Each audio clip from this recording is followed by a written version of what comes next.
Iba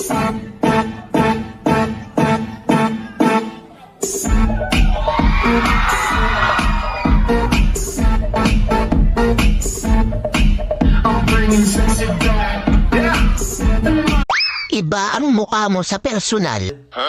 Ay, sorry. Naiwan yung filter sa bahay.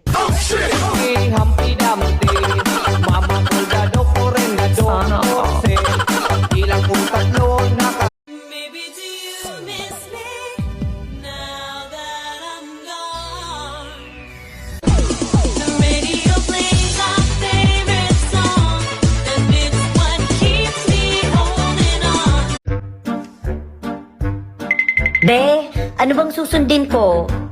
Puso o utak? Sikmura, be. Mas masarap kumain kesa magutom.